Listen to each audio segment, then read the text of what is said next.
So guys, ঝাড়গ্রামের আজকে আমি এমন একটা মন্দিরের কথা বলবো যে মন্দির নাকি আজ থেকে প্রায় 500 বছর আগের পুরনো।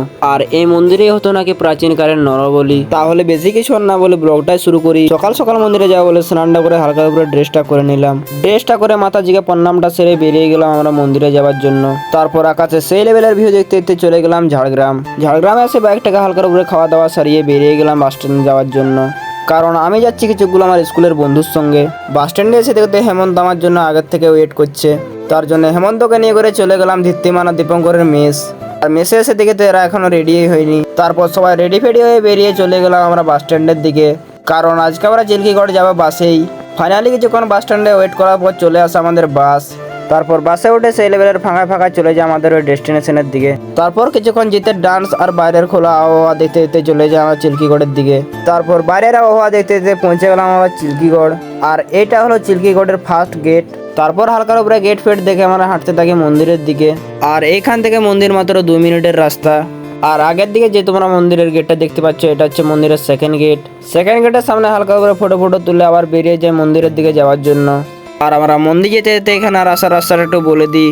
যদি তুমি ট্রেনে হাওড়া বা খড়গপুর থেকে আসতে যাও তাহলে ঝাড়গ্রাম স্টেশনে এসে নামতে হবে। স্টেশন থেকে টোটো করে চলে আসবে পাঁচমাথার মোড়। পাঁচমাথার মোড়ে এসে ঝাড়গ্রাম জামবনি বাস ধরলে চলে আসবে চিল্কিগড়। আর ফাইনালি কিছুক্ষণ হাঁটার পর সামনের দিকে দেখতে পেয়ে যাবো একটা আপেলের গাছ। আর তার মধ্যে কিছুগুলো আপেলও ধরে আছে। গাছের আপেল আর বনের হাতি দেখতে দেখতে ফাইনালি পৌঁছে যায় আমরা মন্দির।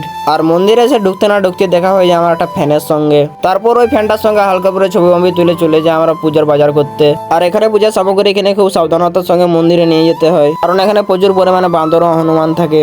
পূজার সামগ্রী কিনে আমরা চলে যাই মন্দিরে পুজো দিতে যাওয়ার জন্য। আর তোমরা তো জানো যে এইসব মন্দিরের ভিতরে কোনো ক্যামেরা অ্যালাউ থাকে না। তারপর এখানে পুজো দিয়ে আমরা চলে যাই নদীর সাইডের দিকে একটু হালকা ঘোরাঘুরি করার জন্য। তারপর এখানে হালকা করে ছবি তুলে চলে যাই আমরা বেড়াতে যাওয়ার জন্য।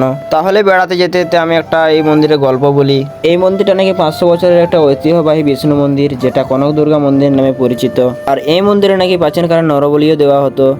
মন্দির পক্ষ ও পুরোহিতের ইচ্ছা না থাকলেও এখানে মহিষ ও পাঁঠা বলি দেওয়া হয়। আর এখানে মহিষ বলিটা দেওয়া হয় সাধারণত দুর্গাপূজার নবমীর দিন। যদি তোমরা মহিষ বলি দেখতে আসতে চাও তো সেদিন আসতেও পারো, কিন্তু সেদিন প্রচুর পরিমাণে ভিড়ও হয়। তারপর এখানে কিছুক্ষণ ঘোরাঘুরি করার পর চলে যাই আমরা হোটেলে খেতে যাওয়ার জন্য। সবাই আমরা এখানে 50 টাকা প্লেট করে সবজি ভাত নিয়ে নিলাম। খাওয়া দাওয়া শেষ চলে গেলাম হালকার উপরে একটু রেস্ট নিতে যাওয়ার জন্য। আর ফাইনালি কিছুক্ষণ রেস্ট করার পর আমরা চলে যাই মন্দিরের সিনেমেটিক করতে যাওয়ার জন্য। তাহলে তোমরা একটু মন্দিরের সিনেমেটিকটা এনজয় করো বাস স্ট্যান্ডে।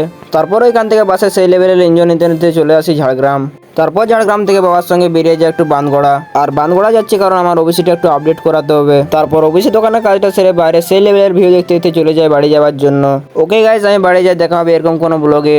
যদি আমার ভিডিওটা ভালো লেগে থাকে তাহলে লাইক, কমেন্ট, শেয়ার আর সাবস্ক্রাইব আর ফলো করে দিবে। Okay guys, bye bye.